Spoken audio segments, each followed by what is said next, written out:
Good day everyone, I'm Hurley of Barfa Reviews here, back at it again with my review for the Tri Draco. This is the newest from Tri. But before we proceed, first things first. Medyo maulan dito sa amin. Medyo masama ang weather, so please bear with me if biglang umulan sa kalagitnaan ng record. Pangalawa, a lot of people is asking me two things as of now. Yung first one is, hey Orify, napapansin namin na may format yung reviews mo, and it seems to be na most of your reviews are quite identical to each other. Why is that so? Yung mga findings mo is quite identical to each other. Why is that so? Well, kasi, here's the thing. Yung IEMs nowadays is wala na gaanong like yung drastic differences between each other, in my opinion. All of them sound really good. Depende na lang talaga kung ano yung mga compromises or yung mga drawbacks, yung mga cons and pros na willing mong i-take. So I do have to address that kasi baka sabihin tinatamad ako mag-review or something, di ba? Which is not the case. It's just that marami lang talaga akong nire-review na kailangan on the schedule. I cannot listen to them all at once. Kasi una sa lahat, sinusulat ko yung findings ko myself, pinapakinggan ko myself. I take the photos myself. Syempre, and then I record this video myself. I'm a one-man band or a one-man team. So, ayun. Which leads us to the second question wherein sinabi, hey Hurley, the IEMs, like one of your previous review, you said na burn in yung need ng burn in yung KZ EDX Pro. Why is that so? We don't believe in burn in here, yada. Well, yes, hindi ako gaano like yung naniniwalang big time when it comes to burn-in. Like yung IEM burn-in, not at all. Hindi ako like yung avid fan of that. What I am telling na yung burn-in to me is yung brain burn-in, kumbaga, or yung parang mas nasasanay ako. I get used to the IEM for a week. Araw-araw ko siyang gagamitin as my daily beater. I hope you understand that. Kasi I can't just release a review of an IEM that dumating lang sa akin agad-agad, 'di ba? I usually take time when reviewing IEMs, kahit na maging tapos man na yung hype o hindi. Di kung tapos na yung hype, it is quite okay in the sense na doon natin malalaman if worthy pa ba siya after the hype, 'di ba? So ayun, I am really sorry if you want the hottest and the latest right away pag nag-review ako, but I can't. I'd rather take my time talaga to deal with with the IEMs na pinapadala sa akin and write them down, jot them down yung mga findings ko as to such. Okay. So, enough of the rambling about that. Okay, I hope that clears everything out. Here is my review for the Tri Draco. This is Tri's newest IEM from Tri Audio. But before we proceed, I'd like to thank Tri Audio. Wow, it's been quite a while. And the Keep Hi-Fi for sending this unit to me in a very in exchange for a very honest, very unbiased review. Rest assured na lahat naman ng reviews ko almost always, of course. Lagi silang honest to the core, again, para win-win sa ating lahat, and wala na ako gaanong iisipin din. Whenever na may clarifications or updates, I always acknowledge them and update my posts. I also in-update ko yung post. Okay? So, again, ito yung newest IEM from Tri Audio. It's been a while since narinig ko yung Tri Audio ulit. They have been under the radar for I think a year now. In the sense that before, Tri Audio isn't that really, they do not contact me. I tried contacting them, asking if you can permit me na review their things and stuff, but they do not respond. The last time they responded to me was nung time na the Tri-Meteor existed. It was like years ago, and it was a really tiring really tiring terms and conditions nung the Meteor was announced. Okay? But again, Tri Audio contacted me and asked me to review the Tri Audio Draco. Draco is a constellation. To give you an idea, Draco is a constellation, a dragon constellation. So kita pa lang sa motif, it is very, very, very, very in line with the motif, and I like that. That is the first thing na napansin ko. Okay? And ayun nga, as for their promotional stuffs, it is an open back 2DD Hi-Fi IEM. If it matters to you, yung DD na gamit nila based sa description is an LCP driver, which is a really good thing. I am a fan of LCP drivers if we're talking about drivers. Pero at the same time, we don't talk too much about drivers kasi what matters to me is kung paano sila tumunog. It doesn't really matter to me that much kung ano yung driver na gamit.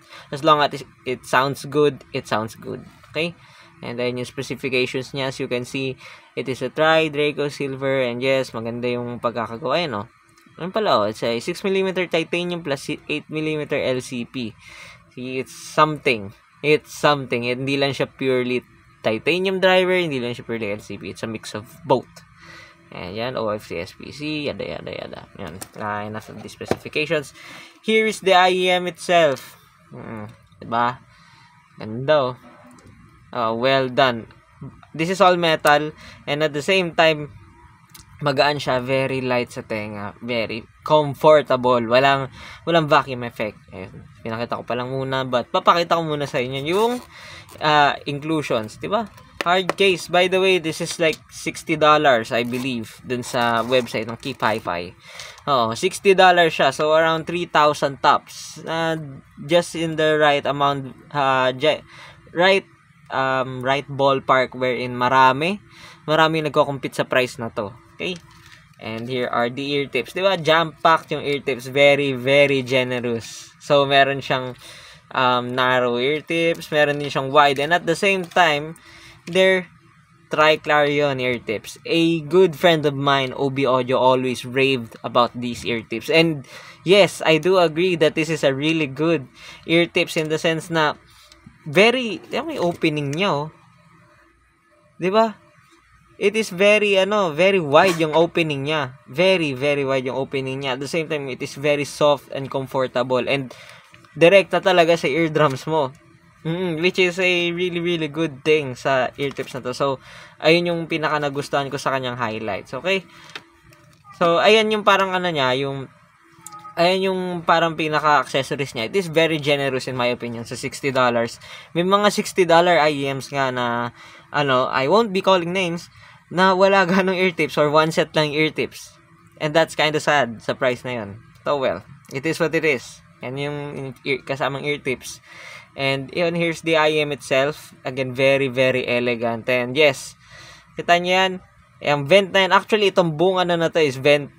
It is a huge ass vent na open back. This is an open back IEM. So, there are pros and cons to it. Ang pros niya, of course, may contribution yun sa pagiging maluwag yung stage niya. And ang cons nun is, syempre, mas malala yung bleed niya compared sa usual bleed ng IEMs. Like hindi yung bleed na mid-bass bleed, ha. It depends pa rin sa tuning. But more of yung bleed ng tunog sa labas ng IEM. So, there are pros and cons to it. Depende na lang talaga sa inyo kung ano mas preferred nyo. But again, ayun, ang ganda, open back talaga siya. Even ito, open back faceplate, open back din yung gilid. Di ba? May vent pa dito. And it is a really good thing. Very well thought, very well machined, and unusual siya. Even yung tunog is unusual. Okay? We'll get back into it later. And ito yung cable niya. It is a nice touch. Nothing too fancy, but at the same time, it is still in line with the motif ng Tri Draco or ng Dragon. It is like a blue eyes white dragon. Actually, yun yung nilagay kong motif dun sa niya, sa pictures niya sa page ko. So, if you want to read my review for that, go for it.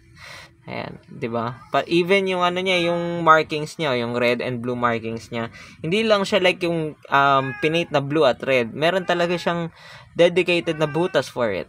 See? Oh, and I like those tiny little details. Okay? Now move tayo sa drivability. As for the drivability ng Tri-Draco, sakto lang. Oh, sakto lang for its configuration and such. Although to me, for you to get the best results, you need at least 2 VRMs of source with this IEM. It can be a iBase o DC03 or I don't know, Fosse Audio DS1, or kung gusto nyong gayahin yung setup ko, Tanch Gym Space would be more than enough. Okay? Hindi siya mahirap i-drive per se, pero ramdam mo yung refinement niya the moment na mas ma-drive mo siya ng maayos, especially sa soundstage. Okay? Now, as for the sound, yung sound nito is very, very, very unusual in today's market sa IEMs under $100. Bakit siya unusual? Kasi, hindi to, this is not your usual bassy, this is not your usual neutral kuno, this is not your usual Harman sounding set. This is a this is a very, very different IEM when compared to those. This is a mid-centric set. Oo, this is a mid-centric set. Warmish mid-centric set. Which kinda reminds me of the yung mids niya nung una kong rinig. Although hindi naman sila like 1-to-1 Hindi sila 1-to-1 pero yung presence ng mids, this reminds me of the Let's Wait. In my opinion, yung presence ng mids niya, it reminded me of that. Pero ayun nga, magkaiba sila, okay? Oo. What I've been telling you is this is a mid-centric warm sounding set. Wherein yes, makapal siya, makapal yung tunog in general, makapal yung tunog, smooth. But at the same time, hindi siya bassy. Like, bassy, no. Speaking of bass, this will never be the bass head's dream, okay? May bass siya, like let's say, neutral at best, pero mildly elevated at times. But at the same time, hindi siya like bassy, no. Mid-bass focus siya. Sakto lang yung bilis ng bass, hindi sobrang bilis, hindi sobrang bagal. As in, like, sakto lang talaga. Nandun yung smoothness to it, which greatly affect the whole sound. We'll get into it later. Ayun lang talaga yung parang pinaka-bass niya. It isn't something that would stand out dito sa tuning netong IEM na to. This will never be a bass head's dream, pero wala siyang problem mag-render ng bass ng mga bassy tracks like, let's say, SZA, yung low ni SZA. We know how bassy that track is, or yung Sunny, kaya yung Bad Guy, ayan, ni Billie Eilish. Yun, walang problems dito sa pag-render nun. Of course, kung alam mo ang bass at heart talaga na nagkaroon or galing from 7Hz legato, for example, or bassy IEMs na KZ4, probably ma-find niya talaga to na parang kulang yung bass niya. Okay, but yung kapal, to me, hindi kulang. Not at all. Makapal yung bass nito. Actually, overall sound, makapal yung overall sound nito. Which is the same thing to say sa mids. Yung mids neto, yes, this is the highlight ng Tri-Draco. Yung highlight is yung mids na forward talaga. Yes, forward, warm, smooth. Yes, meron syempre ng onting mid-bass bleed, pero it isn't too drastic or too bad sa price na to. Which adds a bit of warmth to the mids. Sa lower mids. So, yung lower mids dito, like yung mga male vocals and yung instruments na nasa lower mids, will sound a bit thicker than usual. Lalo na, very, very obvious na if galing ka sa neutral sounding set mo talaga. Like, for example, Tanch Gym 4U na naka-monitoring filter or Etymotic, ER2XR, or ER3XR actually, or even yung ER3SE. If galing ka sa yung mga yun, yung mga dead neutral talaga sa mids, you will find this thick, very thick and smooth. At the same time, may effect siya sa resolution din.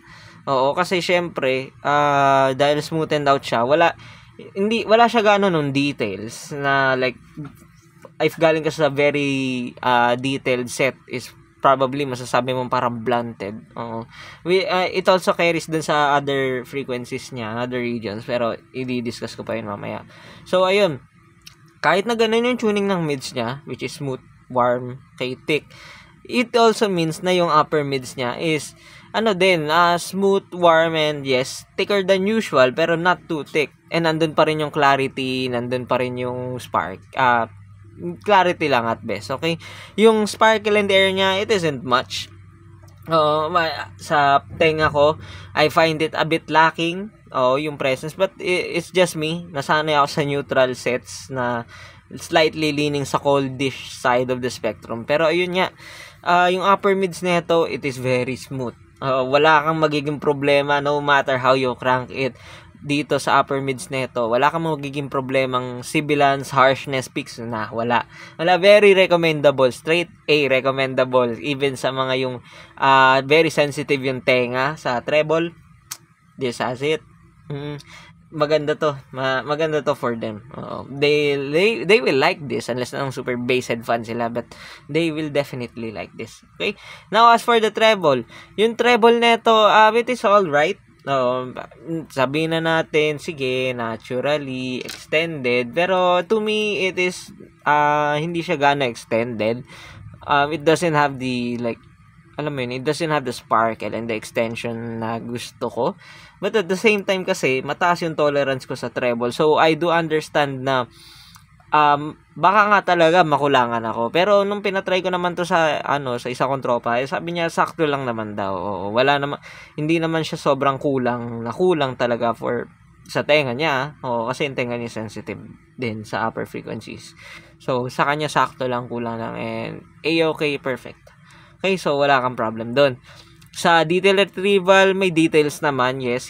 Never siya magiging clinical dito sa region na to, or sa buong sound in general. No, never siya magiging clinical, never siya magiging analytical, ayan.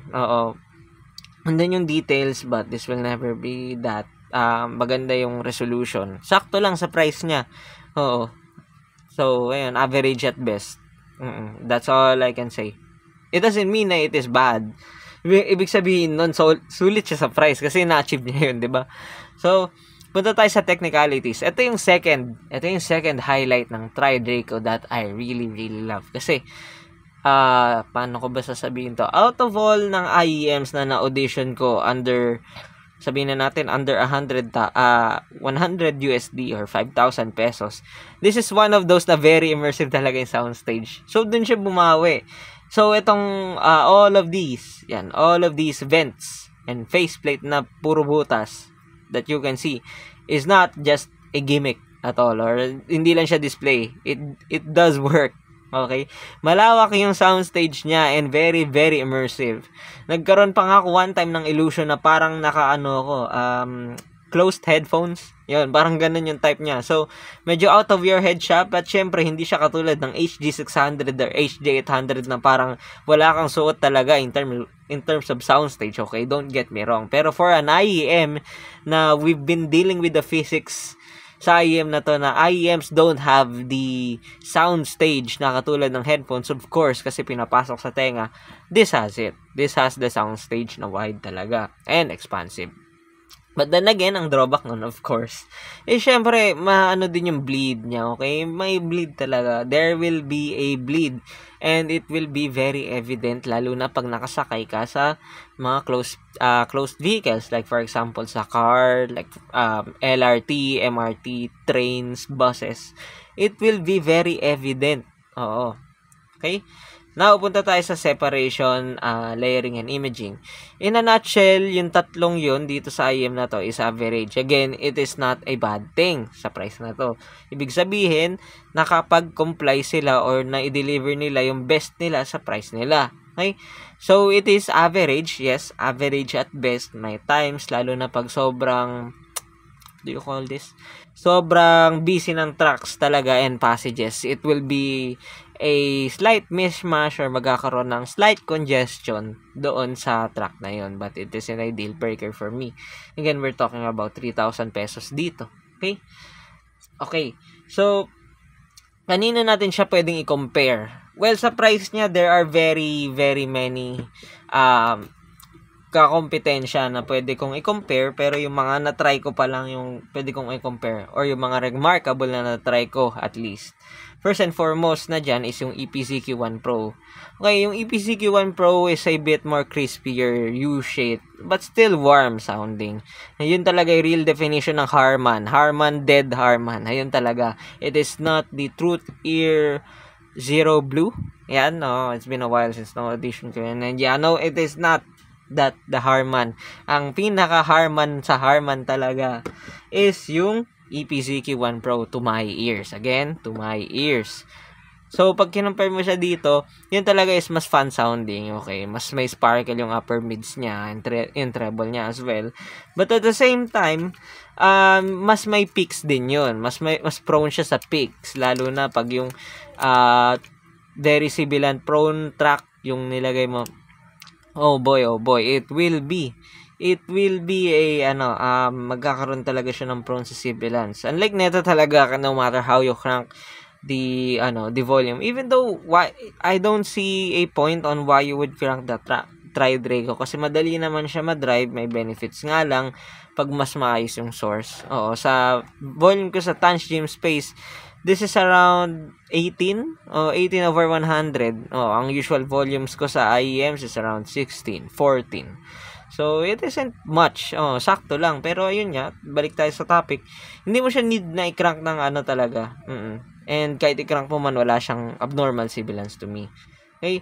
So, technical performance, they are about the same. Except na lang sa tri-Draco na bawi talaga sa stage.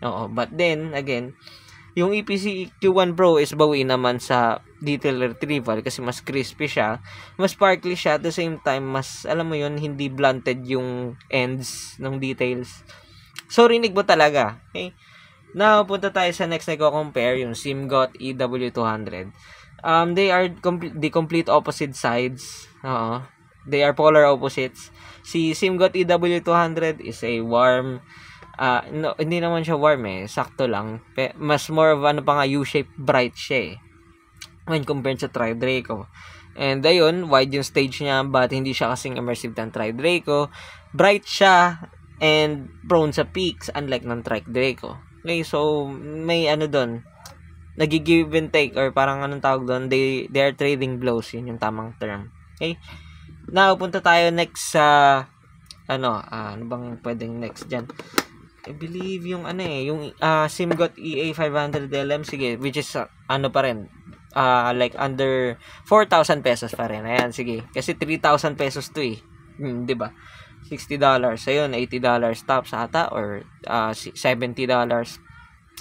Ayun, yung EA500 na naka-stock filter is is still a U-shape pa rin siya, pero ayun, mas ma-detail na talaga. Ramdam mo na yung details nun, but at the same time, mas bright siya on stock filter. And may prone sa peaks here and there, unlike neto, smooth lang, alam mo yun. Pero ayun nga, mas dynamic. Hindi ko alam kung tama yung term ko. Parang alam mo yun, mas fun sounding siya, mas dynamic yung tunog niya, mas versatile when compared dito.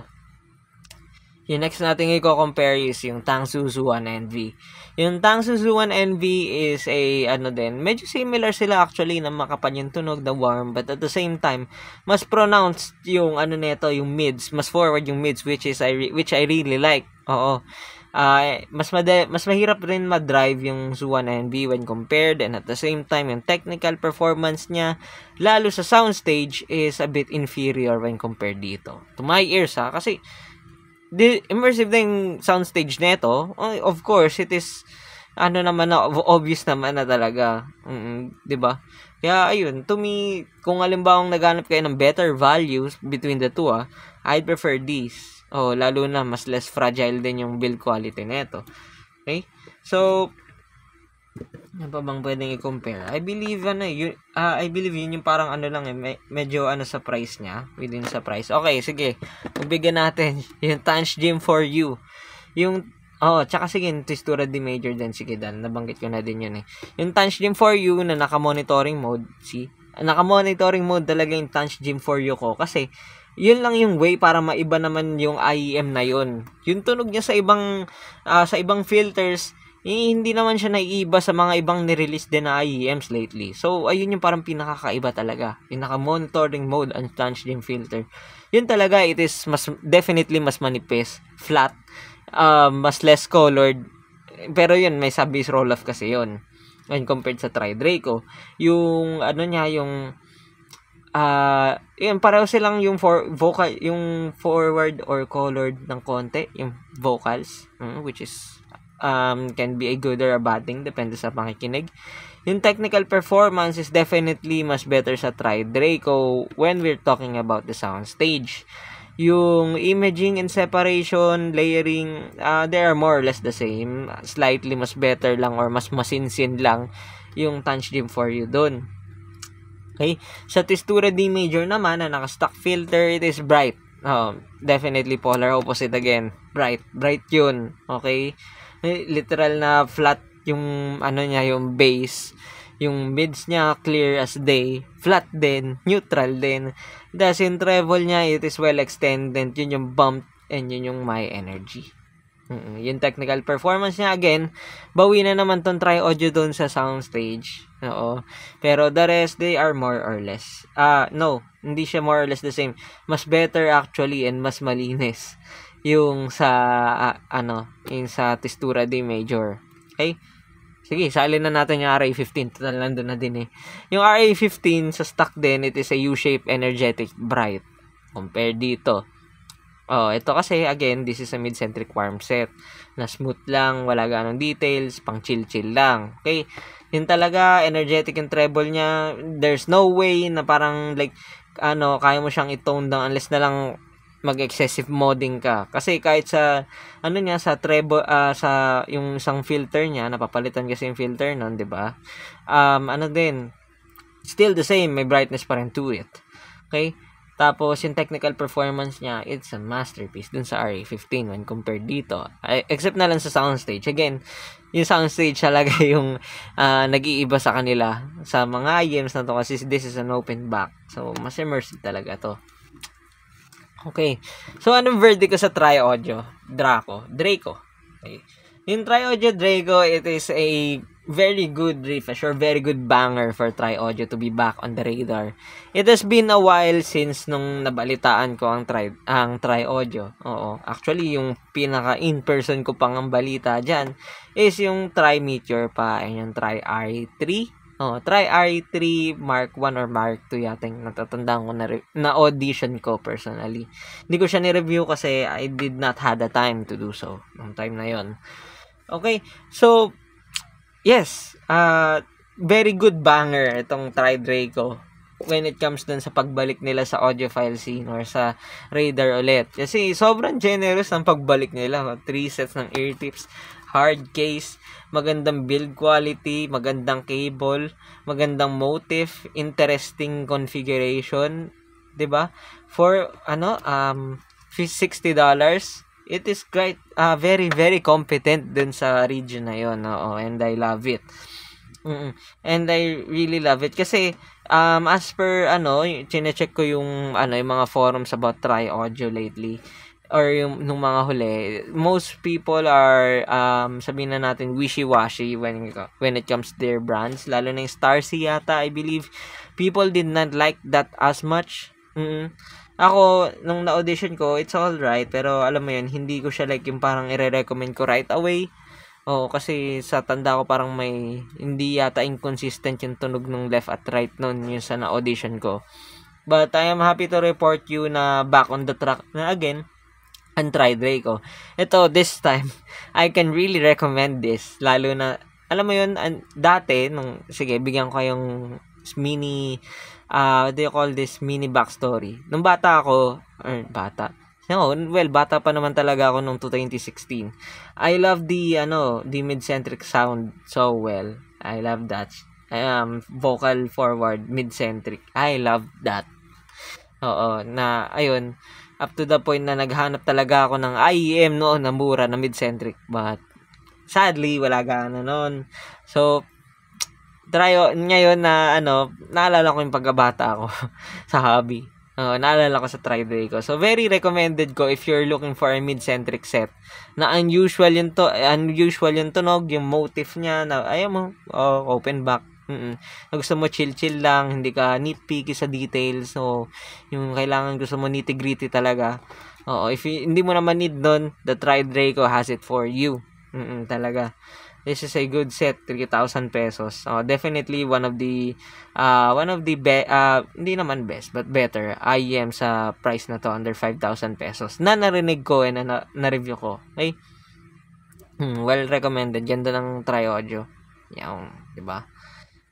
And that ends my review for the Tri-Audio. Again, I'd like to thank Tri-Audio and Keep Hi-Fi for sending this unit to me in an exchange for a very independent review. I have been always grateful sa mga nagsasend sa akin kasi I still can't believe na kilala na nila ako, you know. Hindi ko inakala talaga yon. I will always be forever grateful to these companies that are reaching out to me. Okay? Now, ang next review natin again is the si Gake and yung may dumating new kid in the block, the Kiwi Ears Kanta. Kaya ako nagustuhan to. This is, as you can see, a 1DD and 2 planar hybrid IEM, so it is quite interesting. We'll see. So see you on the next one. This is the 31-minute mark.